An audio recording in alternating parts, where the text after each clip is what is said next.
They say the quietest moments come before the storm, and that happens at Cedar Lake Fishing Dock. No one expected that a peaceful morning would turn into a confrontation that would change a community forever. When a notorious biker gang crossed paths with a retired Marine Corps veteran, they thought they'd found an easy target. Instead, they discovered a force that would not only challenge their dominance, but ultimately transform their lives in ways none of them could have imagined. Let's get started. But first, let us know in the comments where you're tuning in from. If you enjoyed today's story, don't forget to subscribe, because tomorrow's story will be even more epic. The early morning sun cast long shadows across Cedar Lake's weathered dock as Marcus Reynolds adjusted his fishing line with practiced precision. At 68, his movements were still fluid, refined by decades of military discipline and countless mornings spent in this very spot. The fog rolling across the water created an almost mystical atmosphere, broken only by the gentle lapping of waves against the wooden pylons. Emma Parker watched from the dock shop window as she prepared for the morning rush. She'd worked at Cedar Lake long enough to know that Marcus was always the first to arrive, his quiet presence a reassuring constant in their small community. What caught her attention this morning, however, was the unusual tension in his shoulders, as if he sensed something she couldn't see. "Morning, Mr. Reynolds," she called out, carrying a fresh pot of coffee to his usual spot. "You're out early, even for you." Marcus nodded, his eyes never leaving the water. "Something in the air today, Emma. Can't quite put my finger on it." The peaceful scene was shattered by the distant roar of motorcycles, the sound echoing across the lake like thunder. Tom Wilson, who'd owned the dock for 20 years, emerged from his office, his weathered face creased with concern. "That'll be the Dark Riders," he muttered, moving to stand beside Emma. "They've been causing trouble up and down the coast. Just a matter of time before they found us." Marcus remained seated, though Emma noticed his posture shift slightly. Having served 3 decades as a Marine Corps combat instructor, he'd developed an instinct for trouble that had never quite left him. The motorcycles grew louder, and soon 5 bikes pulled into the parking area, their chrome gleaming in the morning sun.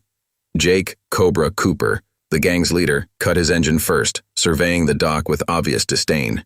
His leather jacket bore the Dark Riders emblem, a serpent coiled around a skull.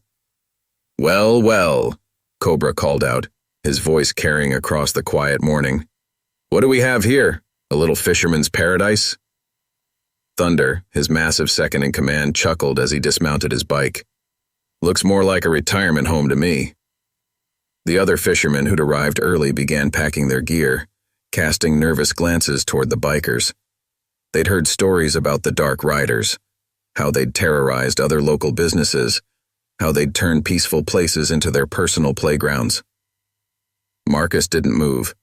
He remained focused on his fishing line, though his keen eyes missed nothing. Emma started to approach him, worried, but Tom held her back with a gentle hand on her arm. "Let's see what they want first," Tom whispered, though his hand trembled slightly as he reached for his phone. Cobra and his crew swaggered onto the dock, their heavy boots making the wooden planks creak ominously.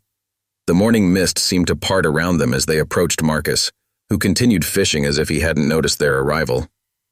"Hey, old-timer," Cobra called out, stopping a few feet from Marcus. "This spot looks pretty comfortable. Think it's time you moved along."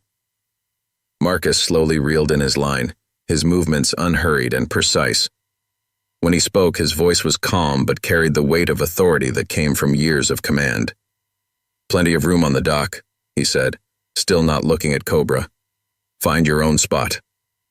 The bikers exchanged glances, clearly not used to being dismissed so casually. Viper, the youngest of the group, stepped forward, his face twisted in a sneer. "Maybe you didn't hear the boss right," Viper said, reaching for Marcus's fishing rod. "He said move." In one fluid motion, Marcus secured his rod and stood up, his movements belying his age. Standing at full height, he faced Cobra directly, his calm gaze unwavering. "And I said find your own spot," Marcus repeated, his voice level but firm. "This dock's been here longer than you've been alive, son. It's got rules. Respect them, and we won't have any problems." Thunder moved to flank Cobra, cracking his knuckles menacingly. Sounds like the old man needs a lesson in respect himself. By now, a small crowd had gathered at the dock shop. Emma watched in horror as the situation escalated, but something about Marcus's calm demeanor kept her rooted in place. Tom had his phone out, ready to call the authorities, but he too seemed transfixed by the scene unfolding before them. Cobra stepped closer to Marcus, his face inches away. "You've got some nerve, old man. Do you know who we are?" "I know exactly who you are," Marcus replied, his voice taking on an edge of steel. "The question is, do you know who I am?" Before Cobra could respond, David Mac McKenzie, a regular at the dock and fellow veteran, moved to stand beside Marcus. Then Frank Turner, another veteran, joined them. One by one, the remaining fishermen who hadn't fled formed a line behind Marcus, their silent solidarity speaking volumes. Cobra's smirk faltered slightly as he glanced at his crew. What had started as simple intimidation was quickly becoming something else entirely. The morning mist had lifted completely now, revealing the full tableau. 5 bikers facing a group of determined fishermen, led by a veteran who showed no sign of backing down. "This isn't over," Cobra snarled, taking a step back. "We'll be back when your little army isn't around." Marcus's expression remained unchanged. "We'll be here. And next time, bring better manners." The Dark Riders retreated to their bikes, their attempted show of force having backfired spectacularly. As they roared away from the parking lot, the tension on the dock began to dissipate. Emma rushed out with fresh coffee for everyone, her hands shaking slightly as she poured. "That was incredible, Mr. Reynolds," she said, handing him a steaming cup. "But they will be back, won't they?" Marcus took a slow sip of coffee, his eyes scanning the horizon where the bikers had disappeared. "They will. Men like that can't handle being stood up to. Their whole world revolves around fear and intimidation. When that doesn't work, they don't know what to do except push harder." Tom joined them, putting away his phone. "Should I call the police anyway? Get ahead of this?" Marcus shook his head. "Not yet. Let's see what they do next. Sometimes the best way to handle bullies is to let them make their own mistakes." Mac chuckled, clapping Marcus on the shoulder. "Just like old times, eh? Standing our ground?" "Different ground," Marcus replied with a faint smile. "Same principle." As the morning progressed and the dock returned to its usual rhythm, Marcus knew that this was just the beginning. The Dark Riders wouldn't take this challenge to their authority lightly. But as he looked around at the community that had come together in the face of threat, he felt a familiar sense of purpose stirring within him. This peaceful dock had become more than just a place to fish. It was a haven for many, a community that deserved protecting, and Marcus Reynolds had spent his entire life protecting what mattered. The Dark Riders had no idea what they'd just started, but they were about to learn a powerful lesson about picking the wrong battles. 10 miles outside of Cedar Lake, the Dark Riders gathered at their usual hangout, an abandoned gas station they'd claimed as their unofficial headquarters. Cobra paced back and forth, his boots kicking up dust with each angry step. The morning's humiliation had left him seething, and his crew watched nervously as their leader's rage built. "Who does that old man think he is?" Cobra snarled, slamming his fist against a rusted gas pump. "Nobody stands up to the Dark Riders. Nobody." Thunder leaned against his bike, his massive frame casting a long shadow in the afternoon sun. "That wasn't just any old-timer, boss. Did you see how he moved? How he carried himself?" "Military," Ghost spoke up from his corner, his voice barely above a whisper. "Marine Corps, if I had to guess. The way he stood, the way he sized us up, that's not something you learn fishing." Viper snorted, polishing his knife with obvious agitation. "So what?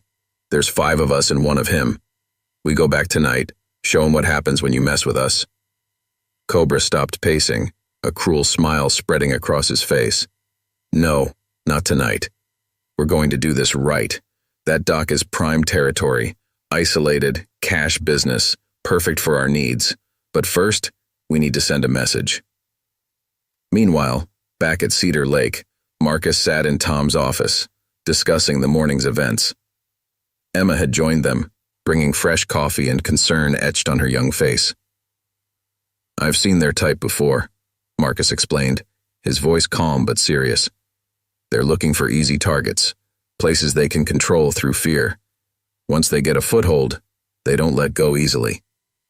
Tom ran his hands through his gray hair, anxiety clear in his movements. What do we do? The police around here, they're stretched thin as it is. By the time they respond, the damage is usually done. We prepare, Marcus replied simply. The Dark Riders will be back, but they'll test us first. Small things, vandalism, harassment, trying to scare away customers. They want to wear us down before they make their real move. Emma set down her coffee cup with unexpected force. This is my home too. I've worked here since I was 16. We can't just let them take over. Marcus gave her an approving nod. We won't, but we need to be smart about this. Tom, how many security cameras do you have? Just 2, one by the shop and one covering the parking lot. We'll need more, and better lighting for the dock. Make it harder for them to move around unseen. Marcus stood, moving to the window that overlooked the dock. And we need to warn the regulars, get them to watch each other's backs. The afternoon sun cast long shadows across the dock as the regulars began trickling in for the evening bite. Mac arrived first, followed by Frank and several others who'd stood with Marcus that morning. There was an unspoken understanding among them now, a sense of shared purpose that hadn't existed before. Heard about this morning, said Officer Sarah Chen as she stepped into the shop, still in her patrol uniform. Thought I'd stop by, see if you wanted to file a report. Marcus turned from the window, studying the young officer. Not yet, but we could use your help in other ways. The Dark Riders, what do you know about them? Sarah's expression darkened. More than I'd like. They started showing up about 6 months ago. Small stuff at first, roughing up local businesses, running protection rackets. But they're getting bolder. 3 weeks ago, they put a restaurant owner in the hospital 2 towns over. Nobody would testify. Fear, Marcus nodded. It's their currency. Break people down until they're too scared to fight back. But you're not scared, Sarah observed, a hint of admiration in her voice. I've seen worse, Marcus replied simply. In the Corps, we had a saying, the only thing necessary for the triumph of evil is for good men to do nothing. The conversation was interrupted by the sound of breaking glass outside. Everyone rushed to the window to see several teenagers on bikes speeding away from the dock shop. The front window was cracked, a rock lying among the shattered glass. It begins, Marcus said quietly, picking up the rock. A piece of paper was wrapped around it, held in place by a rubber band. He unfolded it carefully, reading the crude message scrawled in red ink. Leave now, or burn. Emma started sweeping up the glass, her hands trembling slightly. They're using kids now? Paying them probably, Sarah added, taking pictures with her phone. Get them to do their dirty work so they can claim they weren't involved. Marcus watched the teenagers disappear around the bend, his expression thoughtful. They're testing our response, seeing how we handle pressure. He turned to Tom. Don't clean up the window right away. Let them think they've rattled us. But we're not rattled, Tom said, surprising himself with the firmness in his voice. No, Marcus smiled slightly. We're getting organized. Sarah, those kids on the bikes, you recognize any of them? A couple. They're from the Cedar Grove housing project. Not bad kids, just looking for direction. Then maybe it's time someone gave them better direction, Marcus said. Tom, remember that youth fishing program you wanted to start? I think now might be the perfect time. As the sun began to set over Cedar Lake, Marcus stood on the dock, watching the last fishermen pack up for the day. The broken window had drawn curious looks and concerned whispers, but nobody had packed up early. Nobody had run away. In the distance, the rumble of motorcycles could be heard, but this time they didn't approach. The Dark Riders were watching, waiting, planning their next move. But so was Marcus, and he'd learned long ago that the best defense wasn't always a show of force. They think they're fighting for territory, he murmured to himself, but they don't understand what they're really up against. This isn't just a dock, it's a community, and communities that stand together can't be broken. The setting sun painted the lake in shades of orange and red. a beautiful sight that belied the tension in the air. The first battle had been won that morning, but the war was just beginning, and Marcus Reynolds had never been one to leave a fight unfinished, especially when it meant protecting those who couldn't protect themselves. The next morning brought an eerie calm to Cedar Lake. Marcus arrived before dawn as usual, but today he wasn't alone. Mac and Frank had joined him, their trucks parked strategically to keep the dock entrance visible. The broken window of the shop had been covered with plywood, the words, "Business as usual," painted across it in bold letters. "Quiet night," Mac reported, handing Marcus a thermos of coffee. "Sarah drove by every hour. No sign of our leather-clad friends." "They'll be watching, though," Marcus replied, setting up his fishing gear with practiced efficiency, learning our patterns, looking for weak spots. The morning mist was just starting to lift when Emma arrived to open the shop. She'd barely unlocked the door when she let out a gasp. Marcus was at her side instantly, his movements fluid despite his age. "Look at this," she whispered, pointing to the floor. Dead fish had been scattered across the shop's entrance, their glassy eyes staring accusingly upward. A crude message had been carved into the wooden counter. "Next time it won't be fish." Marcus studied the scene carefully, noting the precision of the break-in. Professional job.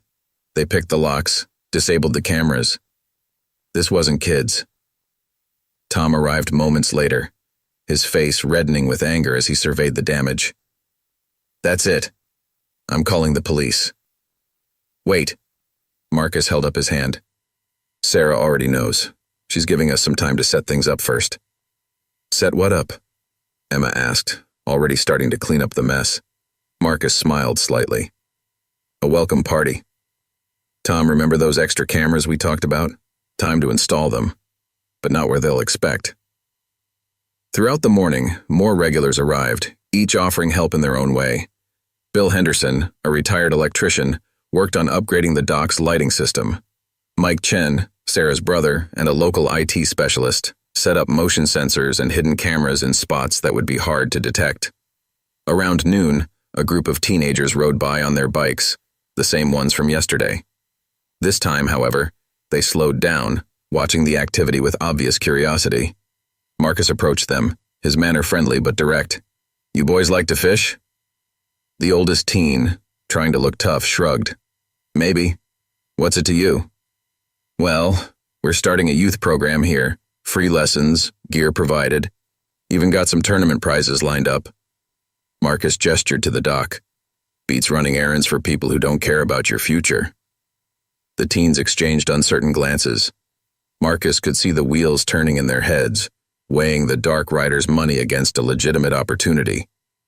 "Think about it," he added, turning back to his work. "Program starts tomorrow at dawn. Breakfast included." Meanwhile, at the abandoned gas station, Cobra was growing increasingly frustrated. Ghost had just returned with reconnaissance photos of the dock, showing the increased security measures. "They're organizing," Ghost reported quietly. "The old man's got them working together. Even saw some cop hanging around." Cobra slammed his fist on the table. "One old Marine thinks he can stop us. We've taken over tougher spots than this." "Maybe we should hit somewhere else," Viper suggested, earning a sharp glare from Cobra. "No, that dock is perfect for our operation. Isolated, cash business, lots of boats coming and going. Once we control it, we can move product up and down the coast without anyone noticing." Thunder, who had been quietly listening, finally spoke up. "Then we hit them hard. Tonight. Show them what happens when they resist." Back at the dock, as evening approached, Marcus gathered everyone in the shop. The dead fish had been cleared away, but the carved message remained, a reminder of what they were facing. "They'll come tonight," Marcus explained, laying out a simple map of the dock area. "They'll want to send a message, show us they're serious." "How can you be so sure?" Emma asked, her voice steady despite her obvious concern. "Because it's what I'd do," Marcus replied. "They need to prove they're not weak, especially after this morning's improvements. They've got a reputation to maintain." Mac nodded in understanding. "So we're ready for them." "More than ready," Marcus smiled. Sarah's got plainclothes officers in position. We've got cameras covering every approach. But most importantly, we've got something they don't expect. What's that? Tom asked. A community that won't break. Marcus stood, his presence commanding attention without effort. They think fear is their greatest weapon, but fear only works when people feel alone. Together, we're stronger than any threat they can make. As night fell over Cedar Lake, the dock took on an almost fortress-like appearance. The new lights cast a bright glow over the water, eliminating potential hiding spots. Regular customers who typically left at dusk had stayed, their trucks parked in strategic locations. Marcus sat in his usual spot, apparently fishing in the darkness. But his rod was just for show. His real focus was on the subtle signs of movement around the dock's perimeter. The dark riders were coming, but this time, the welcome party was ready. In the distance, motorcycle engines roared to life. But Marcus didn't flinch. He'd faced worse odds in combat, and tonight he wasn't fighting alone. The real question wasn't whether they could stop the Dark Riders. It was whether the gang would realize they'd picked the wrong community to terrorize. "Let them come," he murmured, as the first hint of headlights appeared on the road. "Time to teach them what real strength looks like." The Dark Riders approached the dock with their headlights off, engines muffled as much as possible. Cobra had planned this carefully, a quick, brutal show of force that would break any resistance. But as they drew closer, something felt wrong. "Boss?" Ghost whispered, pointing to the seemingly empty parking lot. "It's too quiet." Marcus watched from his position as 5 shadows moved among the boats. He clicked his radio once, a silent signal to the others waiting in position. The trap was set.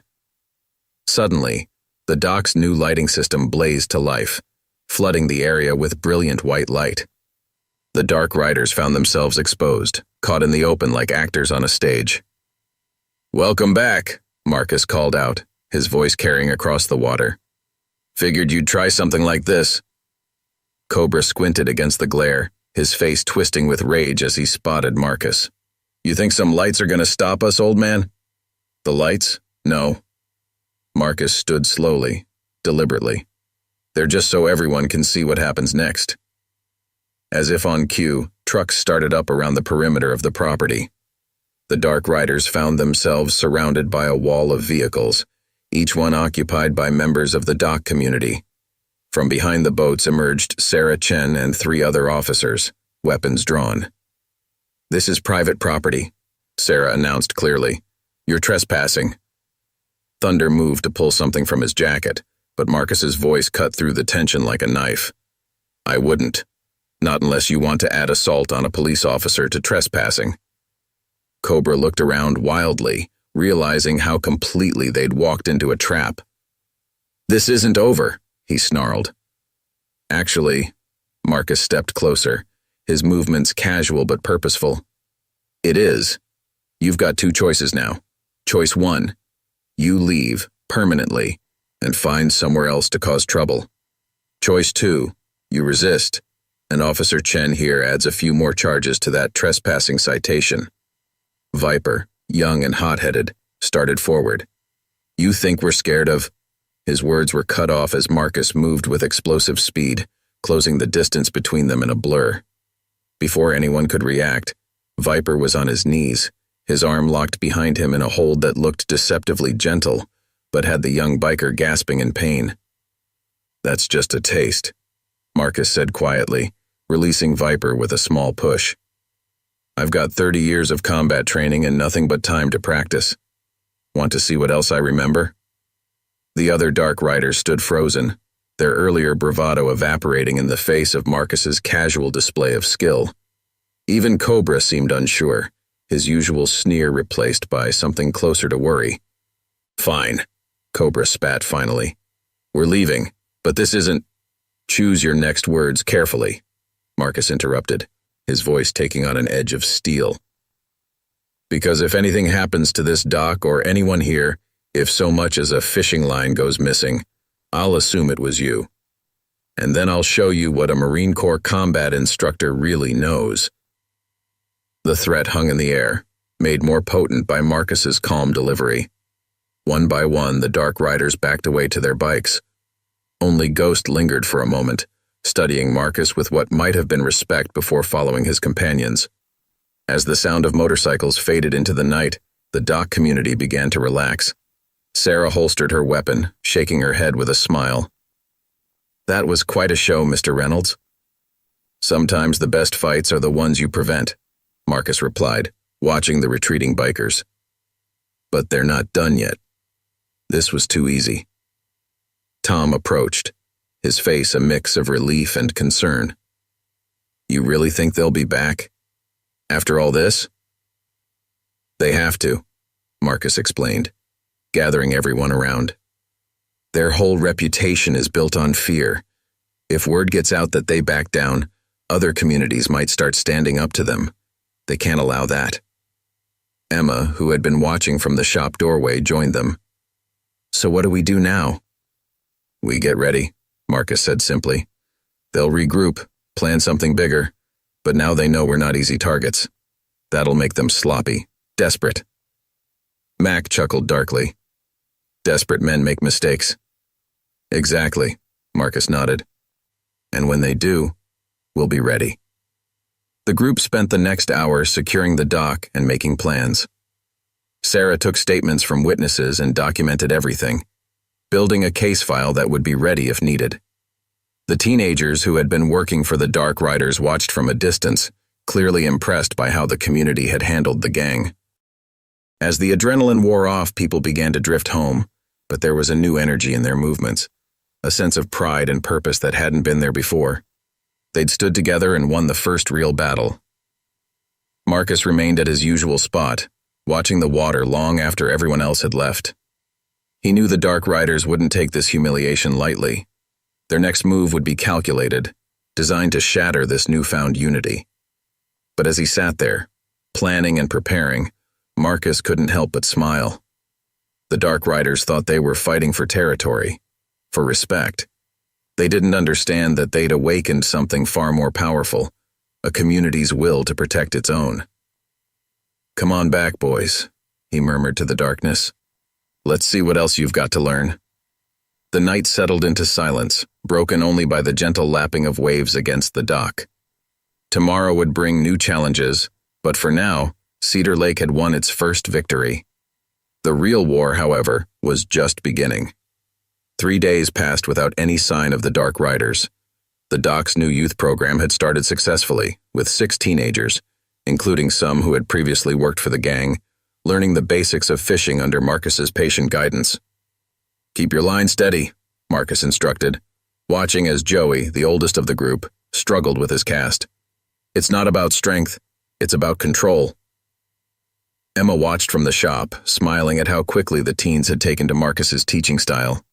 The same quiet authority that had faced down the Dark Riders now helped troubled kids find their balance. The morning peace was interrupted by the arrival of Sarah Chen's patrol car. Her expression was grim as she approached Marcus. "We've got trouble," she said quietly. "The Dark Riders hit Miller's Marina last night. Burned 2 boats, beat up the night watchman pretty badly." Marcus nodded slowly, having expected something like this.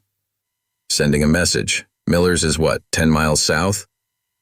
"They're working their way back to us," Sarah confirmed, making sure everyone knows what happens to people who resist. The teenagers had stopped fishing, listening intently to the conversation. Joey stepped forward, his young face serious. "They've been talking about you, Mr. Reynolds," he said, "down at the project, saying you're a dead man walking." Marcus placed a reassuring hand on the boy's shoulder. "They've been saying that about me since Vietnam, son. I'm still here." But privately, Marcus was concerned. The Dark Riders were escalating faster than he'd expected. They'd crossed a line with the violence at Miller's Marina, showing just how far they were willing to go. Later that afternoon, Marcus called a meeting in Tom's office. The core group was there: Tom, Emma, Mac, Frank, and Sarah. "They're not just fighting for territory anymore," Marcus explained, spreading out a map of the local marinas. "This is about making an example of us. If we stand firm, other places might follow our lead." So what's their next move? Frank asked, studying the map. Something big, Marcus replied. Something public. They need to prove that what happened here was a fluke. Emma spoke up, her voice steady despite her concern. The fishing tournament is this weekend. Half the town will be here. A heavy silence fell over the room. The annual Cedar Lake tournament was the dock's biggest event of the year. Families, competitors, local media, everyone would be present. Perfect target, Sarah muttered. Create enough chaos, hurt enough people. Not going to happen, Marcus cut in firmly. Because we're going to set a trap of our own. He outlined his plan quickly, drawing on years of tactical experience. They would use the tournament as bait, but this time they'd be more than ready for whatever the Dark Riders planned. Meanwhile, at the abandoned gas station, Cobra was holding his own meeting. The failure at the dock had shaken his authority, and he needed to reassert control. Miller's was just the beginning, he growled, pacing in front of his crew. By the time we're done, nobody will dare stand against us again. Thunder nodded in agreement, but Ghost remained skeptical. The old Marine's different, boss. He's not scared like the others. Then we'll have to give him something to be scared of. Cobra smiled cruelly. Viper, what did you find out about the tournament? Viper grinned, eager to redeem himself after his humiliation at the dock. Whole town's gonna be there. Perfect time to show them what happens when people don't respect the Dark Riders. Back at the dock, Marcus worked with the teenagers, teaching them more than just fishing. He shared stories from his military days, lessons about courage, loyalty, and standing up for what's right. The Dark Riders think fear is power, he told them as they packed up for the day. But real power comes from protecting others, from building something worth fighting for. Joey lingered after the others had left, helping Marcus clean up the tackle. My older brother used to run with them, he admitted quietly, before they put him in the hospital for trying to leave. Marcus paused, studying the young man's face. That why you helped them? Fear of the same thing happening to you? Joey nodded, unable to meet Marcus's eyes. Well, you're not alone anymore, Marcus said firmly. And neither is your brother. Time these bullies learned that lesson. As the sun set over Cedar Lake, Marcus made his final preparations. The tournament was 3 days away, and he knew the Dark Riders wouldn't be able to resist such a perfect target. But this time, the target would bite back. Marcus had spent his life protecting others, first in the Marines, then as a combat instructor. Now, he had one more battle to fight, one more lesson to teach. The Dark Riders thought they were going to make an example of Cedar Lake. Instead, they were about to learn why you never underestimate a quiet man with a lifetime of combat experience and a community standing behind him. The stage was set. All that remained was to wait for the players to arrive. The morning of the tournament arrived with a mix of excitement and tension. Boats filled Cedar Lake's waters, their occupants focused on the competition ahead. Families lined the dock, children running back and forth with wide grins and fishing poles. Marcus stood near the registration booth, appearing to help with sign-ups, while his trained eyes scanned the growing crowd. Mac and Frank had positioned themselves at strategic points around the dock, looking like any other competitors but ready for trouble. Anything? Sarah asked quietly as she passed by in civilian clothes, playing the part of a tournament spectator. Not yet, Marcus replied, helping a young girl untangle her line. But they'll come. Too many people watching, too much at stake. Emma worked the shop, which was bustling with last-minute purchases. She'd noticed several unfamiliar faces moving through the crowd, taking photos with their phones. They're scouting us, she whispered to Marcus during a quiet moment. Good, he nodded. Let them see exactly what they're up against. The tournament began at 9, and for the first few hours, everything ran smoothly. The leaderboard filled with catches, children cheered as they reeled in their first fish, and the community spirit that Marcus had worked so hard to protect was on full display. Around noon, Joey rushed up to Marcus, his face flushed with urgency. They're coming, he panted. Just got word from my cousin. The Dark Riders. They're gathering everyone they can, not just their usual crew. Marcus had expected this. How many? 20, maybe more. They're calling in favors from other chapters. Tom overheard and went pale. 20? Marcus, we need to cancel the tournament. Get everyone out of here. No, Marcus said firmly. That's exactly what they want, to show everyone that fear wins. He turned to Joey.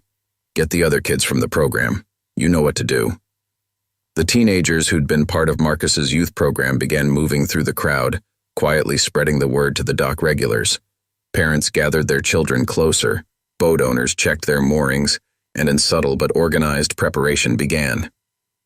At 1 o'clock, the first rumble of motorcycles could be heard in the distance. Marcus gave a subtle signal, and his network of supporters shifted into position. Sarah spoke quietly into her radio, alerting the backup units stationed nearby. The Dark Riders appeared in force, their bikes filling the parking area. Cobra led the pack, flanked by Thunder and Ghost. Behind them came more bikers than the dock had ever seen, their leather jackets displaying patches from various chapters. Quite a party you've got here, Cobra called out as he dismounted, his voice carrying over the sudden silence that had fallen over the crowd. Mind if we join in?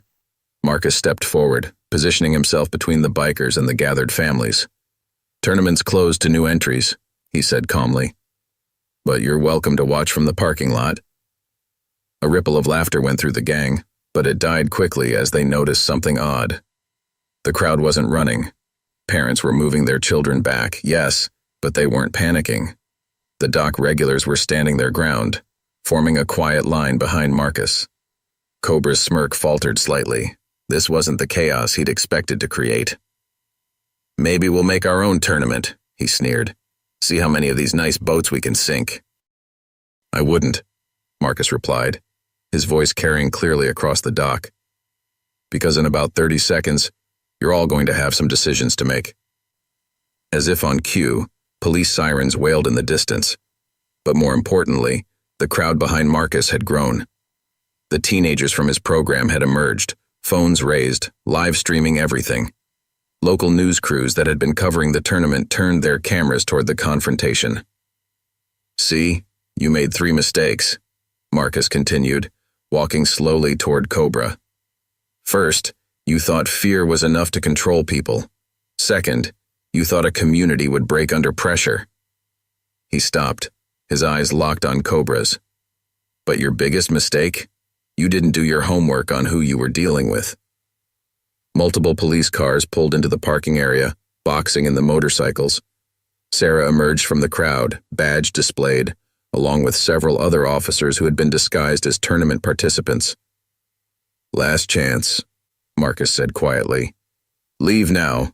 Leave Cedar Lake for good, or face charges for everything you've done, including Miller's Marina.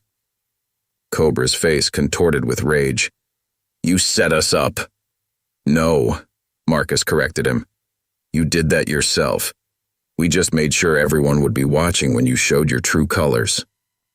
The Dark Riders began to realize their situation. Their bikes were blocked in, cameras were rolling, and the crowd they'd meant to terrorize was standing firm. Worst of all, their intimidation tactics had failed completely in front of rival chapters. Ghost was the first to react, quietly backing away from Cobra. Others followed, creating distance between themselves and their leader. They could feel the power shifting, their carefully cultivated image of invincibility crumbling in front of dozens of witnesses. This isn't over, Cobra snarled, but his voice lacked conviction. Marcus smiled slightly. Actually, it is. The only question is how it ends for you. The tension hung in the air as Cobra faced the choice before him. Behind him, his gathered force of bikers was already beginning to disperse, their appetite for confrontation disappearing under the harsh light of public scrutiny and law enforcement presence. The Dark Rider's reputation had been built on shadows and fear. But here, in the bright sunlight of a community tournament, surrounded by cameras and witnesses, that power was rapidly evaporating. The war for Cedar Lake was about to reach its turning point, and Marcus Reynolds had just shown everyone exactly why you don't mess with a Marine who's protecting his home. Cobra's face twisted with rage as he realized how completely he'd been outmaneuvered. The cameras were still rolling, Witnesses' phones held high, capturing every moment of the Dark Rider's humiliation. But pride and anger overwhelmed his judgment.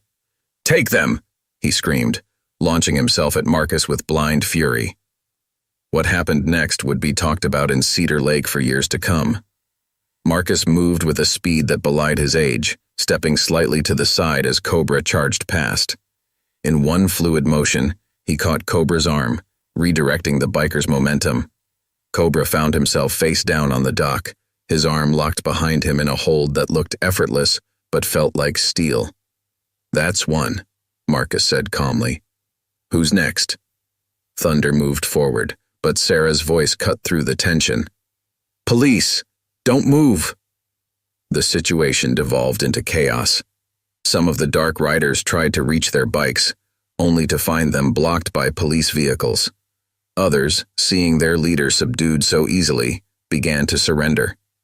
A few tried to fight, but the combination of police officers and determined dock regulars proved too much.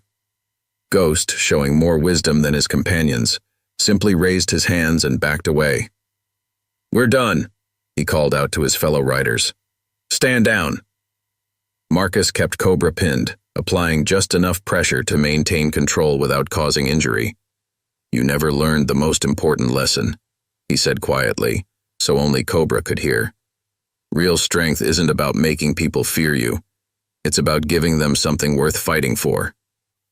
Sarah approached with handcuffs, reading Cobra his rights as Marcus helped secure him. The other officers were processing the rest of the gang, separating those who had surrendered peacefully from those who had resisted. Tom began organizing the crowd, trying to get the tournament back on track.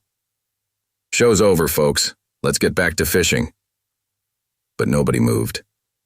They were witnessing something important, the moment a community stood up to bullies and won.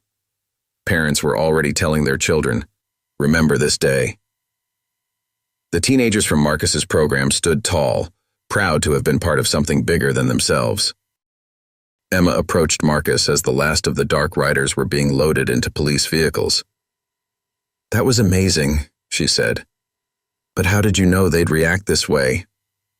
Marcus watched as Cobra was placed in a patrol car, their eyes meeting briefly through the window. Because men like that only know one way to handle problems, through force. Once you understand that, they become predictable. Joey and the other teens from the program gathered around, their eyes bright with excitement. "Did you see how fast he moved?" Joey exclaimed. "Mr. Reynolds, you've got to teach us that." Marcus chuckled. "Maybe we'll add some self-defense lessons to the fishing program. But first, I believe we have a tournament to finish." As the excitement died down and the crowd began to disperse, Sarah pulled Marcus aside. "We've got enough to hold Cobra and the main troublemakers, but some of these guys are going to make bail." "Good," Marcus nodded. "Let them go. They've learned their lesson about Cedar Lake. The important thing is making sure they don't just move on to terrorize another community." "What do you mean?" "I mean we're not done yet," Marcus explained. "These men need something more than punishment. They need an alternative." Mac overheard and joined the conversation. "You're not thinking what I think you're thinking, are you?" Marcus smiled. "The youth program's working well with the kids. Maybe it's time we expanded it." Sarah raised an eyebrow. "You want to rehabilitate the Dark Riders?" "Some of them." Marcus nodded toward Ghost, who was being released after questioning. "Look at their faces. Most of these men are lost, looking for belonging, for purpose. The gang gave them that, but in the worst possible way." The tournament resumed, but there was a different energy now. The community had faced a threat together and emerged stronger. Children who had witnessed the confrontation played at being Marcus, pretending to defend the dock from imaginary villains. As evening approached, Ghost lingered in the parking lot, watching the activity on the dock. Marcus approached him, noting how the young man tensed, but didn't retreat. "There's another way," Marcus said simply, "if you're interested in learning it." Ghost studied him for a long moment. "Why would you help us after everything?" "Because 30 years in the Marines taught me something important," Marcus replied. Sometimes the bravest thing a man can do is admit he's on the wrong path and choose a better one. The sun was setting over Cedar Lake, casting long shadows across the dock. The tournament would be remembered not for the fish caught, but for the day a community stood together and won. Yet Marcus knew this was just the beginning of a different kind of battle, one fought not with fists or fear, but with hope and opportunity. The Dark Riders had been defeated, but their story wasn't over. And Marcus Reynolds had one more lesson to teach, this time about redemption. 2 weeks after the tournament incident, Marcus sat in Tom's office reviewing applications for what they now called the Second Chance program. Ghost had been the first to sign up, followed by 3 other former Dark Riders who'd made bail. "You really think this can work?" Tom asked, shuffling through the papers. "These aren't kids we're talking about." "Sometimes grown men need guidance more than kids do," Marcus replied. "They've just forgotten how to ask for it." The program was simple but demanding. Participants would help maintain the dock, assist with the youth fishing classes, and learn skills that could lead to legitimate employment. In return, they'd receive a small stipend, and more importantly, a chance to rebuild their lives.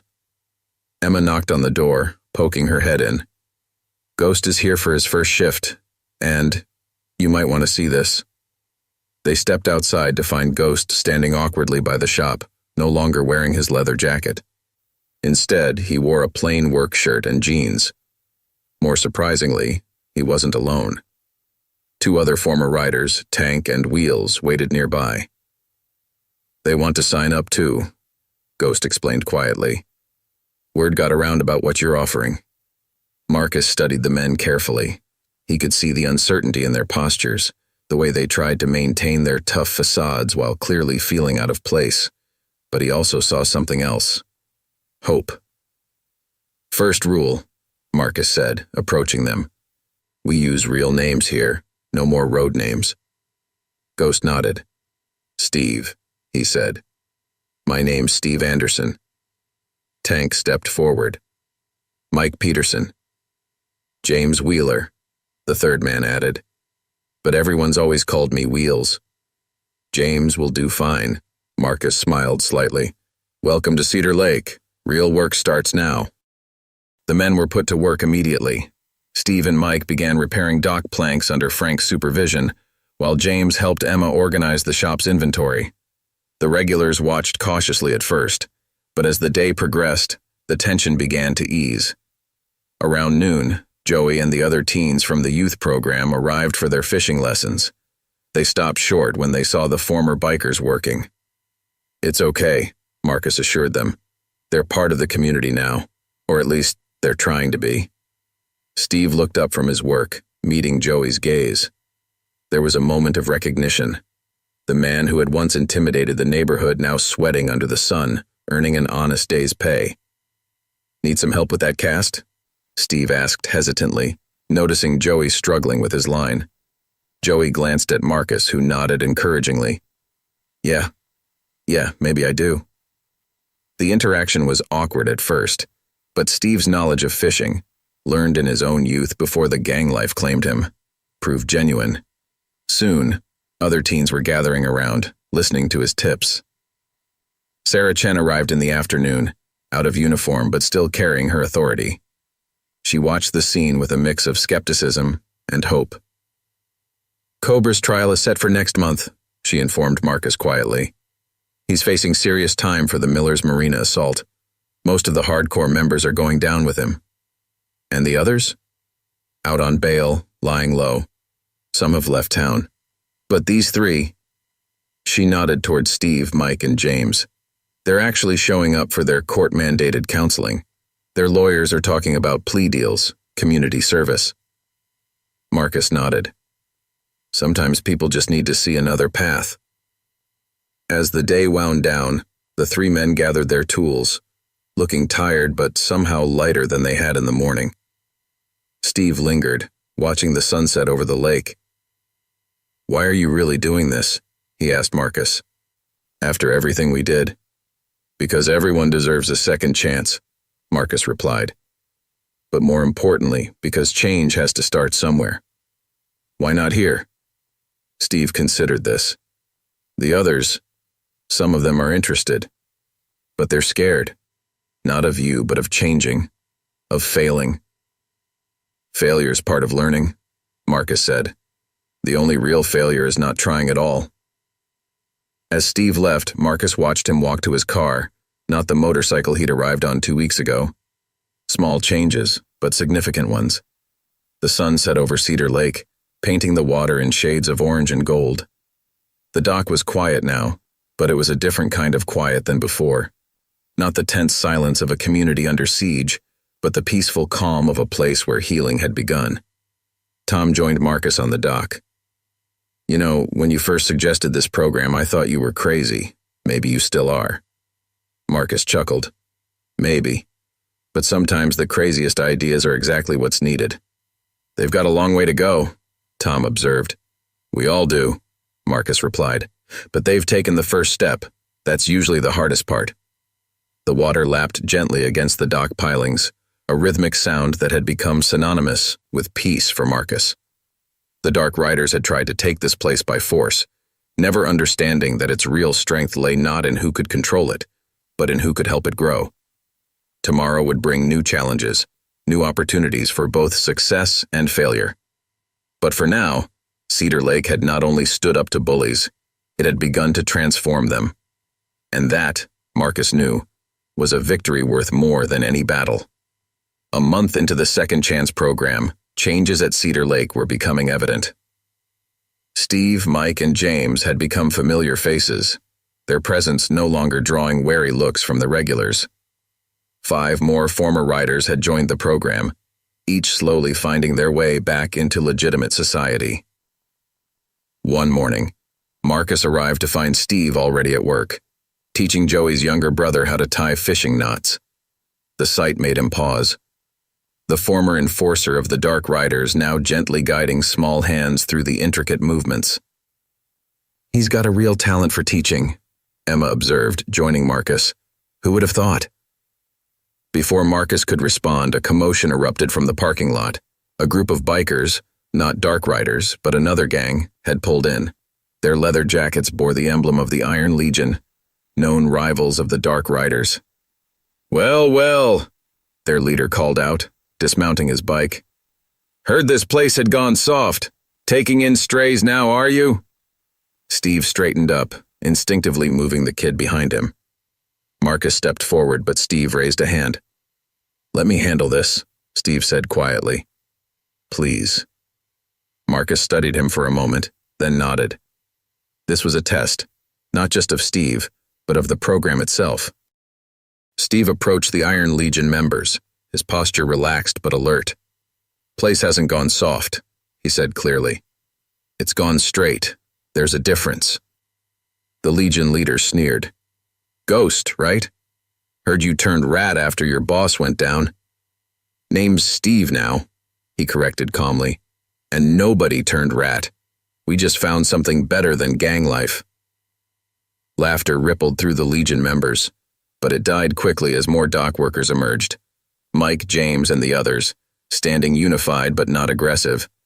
Behind them, the regular dock community began to gather, including Joey and his teens. You really buying into this rehabilitation garbage? The Legion leader scoffed. Steve glanced back at the dock, at the kids he'd been teaching, the honest work he'd been doing, the peace he'd found. It's not garbage, he said firmly. It's a choice. Same choice you've got right now. Leave peacefully, or deal with all of us. Marcus watched proudly as his student handled the situation. Steve wasn't using threats or intimidation, but the quiet confidence of a man who knew he was on the right path. The Legion members shifted uncomfortably. They'd come expecting to find weak men, betrayers they could intimidate. Instead, they found strength of a different kind. This ain't over, their leader muttered, but the threat sounded hollow. Actually, it is, Steve replied. Cedar Lake isn't a place for gang business anymore. Spread the word. As the Iron Legion retreated, Sarah's patrol car pulled in. She'd been watching from a distance, ready to intervene if needed. Nice work, she said to Steve. Didn't think I'd ever say that to a former Dark Rider. Steve managed a small smile. Neither did I. Later that afternoon, Marcus found Steve sitting on the dock, staring at the water. "Want to talk about it?" he asked. "You knew they'd come, didn't you?" Steve looked up. "Not the Dark Riders, but someone. Testing us." Marcus nodded. "Change makes waves. Other gangs need to know this isn't about weakness. It's about choosing a different kind of strength." "I almost went back to old habits," Steve admitted. "When they showed up, part of me wanted to handle it the old way." "But you didn't." "No," Steve agreed. "Because I remembered what you taught us. Real strength isn't about making people fear you." The conversation was interrupted by Joey running up to them. "Mr. Steve, can we finish the lesson? I almost got that knot figured out." Steve's face lit up with a genuine smile, something that would have been unthinkable a month ago. "Sure, kid. Let's see what you remember." Marcus watched them work together, seeing how naturally Steve had taken to mentoring. The other former riders were finding their niches too. Mike had discovered a talent for mechanical work, while James was showing promise in managing the shop's books. Tom approached, shaking his head in amazement. "You know, the dock's revenue is actually up since we started the program. Word's getting around about what we're doing here." "People respond to hope," Marcus replied. "These men aren't just changing their own lives, they're showing others it's possible." As evening approached, the dock was busy with activity. Former gang members worked alongside community members, teens learned from men they once feared, and the water reflected a scene of transformation that few had thought possible. Sarah stopped by one last time, watching the activity with satisfaction. "Cobra's trial starts next week," she informed Marcus. "Several of your program participants have agreed to testify about the gang's activities. Not out of revenge," Marcus noted, "but because it's the right thing to do." "You've started something here," Sarah said.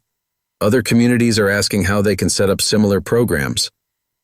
Marcus smiled, watching Steve patiently demonstrate another knot to his eager students.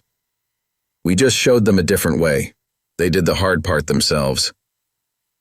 The sun began to set over Cedar Lake, painting the scene in warm colors. What had started as a stand against bullies had evolved into something far more powerful. A model for transformation, a proof that change was possible, even for those society had written off. The Dark Riders had tried to take Cedar Lake by force, never realizing that their greatest defeat would come not from being fought, but from being shown a better path. And as Marcus watched his unlikely students become teachers themselves, he knew that this was perhaps his greatest victory of all. The day of Cobra's trial arrived with an unexpected tension at Cedar Lake. Steve, Mike, and several other program participants were scheduled to testify, and the weight of that responsibility showed on their faces. "What if we're doing the wrong thing?" Mike asked Marcus as they worked on a boat engine that morning. "Testifying against our own." "Your own what?" Marcus interrupted gently. "The man who led you down a path of violence? Who hurt people for power? Or are we talking about the community you're building here?" Before Mike could answer, a group of motorcycles approached the dock. Everyone tensed, but these weren't gang members. They were former Dark Riders who had left town after the tournament incident, now returning with a different purpose. "Heard about what's happening here," their leader said, removing his helmet. "About the program. About guys getting their lives straight." Marcus watched as Steve stepped forward to greet his former associates. There was none of the old swagger in their interaction, just quiet recognition between men who had walked the same hard road. "It's real," Steve told them. "Everything you've heard. We're building something here." The newcomers looked around the dock, taking in the scene. They saw former enemies working together, teenagers learning trades, and a community that had grown stronger through unity rather than fear. "The Legion's been sniffing around our old territory," one of them mentioned. "But what you did when they came here, word got out. Got people thinking." Sarah arrived to escort the witnesses to court, but paused when she saw the gathering. Her hand instinctively moved toward her weapon, but Marcus shook his head slightly. "They're not here for trouble," he said quietly. "They're here for hope." As Steve and the others prepared to leave for court, the newcomers made their decision. 3 of them asked to join the program. 2 more requested information to take back to their own communities. "It's spreading," Emma observed, watching from the shop. The change you started here. Marcus nodded. Change is like ripples in water. You never know how far they'll reach. At the courthouse, Cobra's swagger had dimmed during his months in custody. When he saw his former gang members take the stand, not with anger or revenge, but with clear-eyed truth about their past actions and their current transformation, something in him seemed to break. Steve's testimony was particularly powerful. He spoke about the violence, the fear, but also about the possibility of redemption. When asked why he had chosen to testify, his answer silenced the courtroom. Because someone taught me that real strength isn't about making people fear you, he said, glancing at Marcus in the gallery. It's about having the courage to change. Back at the dock, the day continued as usual. Joey and his friends worked on their fishing skills, now under the guidance of both Marcus and the program participants. The new arrivals watched with increasing interest as they saw their former associates teaching, working, and being respected, not for their ability to intimidate, but for their contributions to the community. You know, Tom said to Marcus as they watched the scene, when you first stood up to the Dark Riders, I thought we were just protecting our dock. Never imagined we'd end up changing lives. Marcus smiled. Sometimes the greatest victories come from the battles we choose not to fight. As evening approached, news came from the courthouse. Cobra had been found guilty on all counts, but something unexpected had happened. During his final statement, he had asked about the rehabilitation program. Even him? Sarah asked Marcus in disbelief. Especially him, Marcus replied. Sometimes the ones who fight change the hardest are the ones who need it most. The sun set over Cedar Lake, casting long shadows across the dock where so much had changed. The former Dark Riders, both old and new participants in the program, gathered with the regular community for the evening's fishing lessons. Steve stood at the end of the dock, teaching a group that included both teenagers and his former gangmates. His voice carried clearly across the water, speaking not just about fishing techniques, but about patience, about second chances, about finding purpose. Marcus watched from a distance, seeing how the ripples of change continued to spread. What had started as a stand against bullies had become something far more powerful. A beacon of hope, a model of transformation that was reaching far beyond Cedar Lake's shores. The battle against the Dark Riders was over, but the real victory was still unfolding, one changed life at a time. 6 months after Cobra's trial, Cedar Lake had become something none of its residents could have imagined. The dock, once threatened by gang violence, had transformed into a model of community rehabilitation that drew visitors from across the state. Marcus sat in his usual spot one morning, watching Steve lead a group of former gang members through their first fishing lesson. They'd arrived yesterday from a neighboring county, referred by their parole officers to what was now officially called the Cedar Lake Second Chance Initiative. Never thought I'd see something like this, Sarah remarked, joining Marcus with her morning coffee. You know they're starting similar programs in 3 other communities? Marcus nodded, noting how naturally Steve handled the new arrivals. It works because it's real. We're not just telling them to change, bro. We're showing them how. The program had evolved beyond its original scope. What started as simple dock maintenance and fishing lessons had grown to include job training, counseling, and even small business development. Mike, who'd discovered his talent for mechanics, now ran the dock's boat repair service, employing 2 other reformed riders. Emma emerged from the shop, which had been expanded to include a small cafe area. You'll never guess who's here, she said, her eyes bright with excitement. Marcus turned to see a familiar figure walking down the dock, Cobra, recently released after serving 6 months of his sentence. The former gang leader looked different, thinner, older, but somehow lighter. Heard you might be coming by, Marcus said, standing to greet him. Cobra, now going by his real name, Jack, nodded uncertainly. Program was part of my parole requirement, but that's not why I'm here. Oh?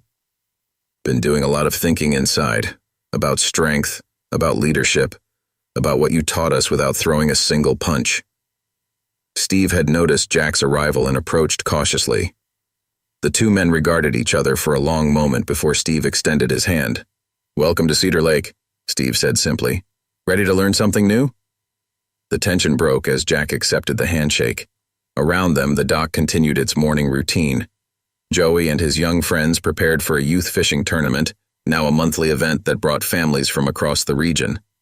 James, managing the shop's books, chatted with customers about the upcoming community festival. Tom joined Marcus, watching the scene unfold. "You know what amazes me most?" he said. "It's not just the former gang members who've changed, it's all of us. We're stronger, more united. People look out for each other in ways they never did before." Marcus understood exactly what Tom meant.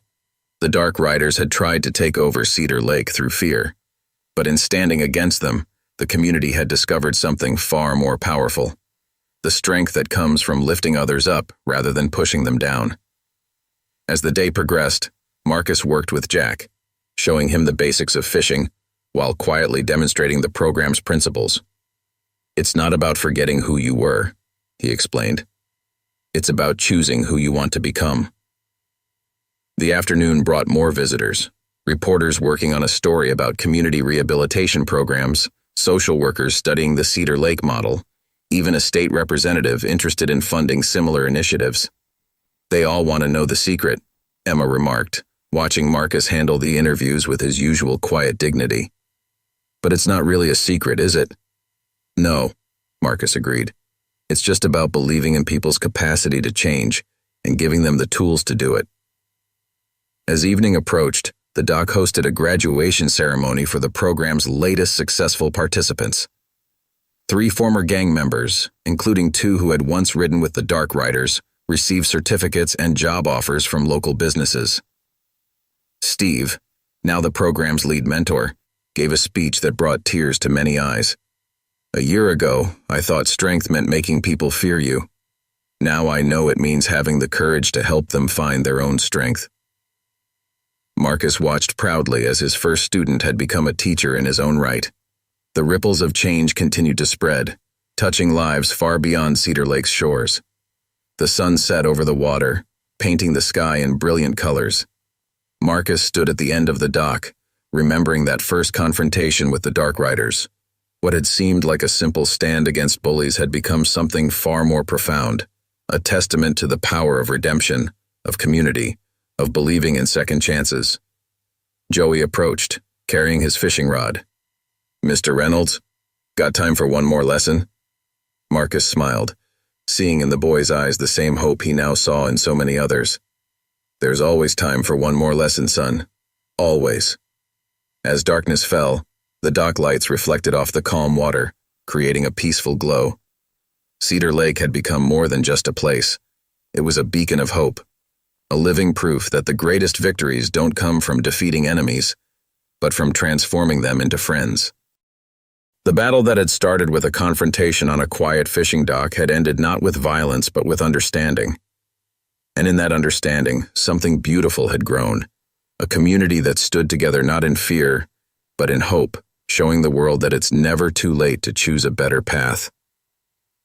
Marcus cast his line into the darkening water, Joey beside him, and knew that this was just the beginning. The real story of Cedar Lake wasn't about the day they stood up to the Dark Riders. It was about all the days that followed, all the lives changed, all the hope restored. And as the stars began to appear above the peaceful lake, that story continued to unfold. One changed life at a time, rippling outward like waves from a single stone dropped in still water, touching shores far beyond what anyone could have imagined.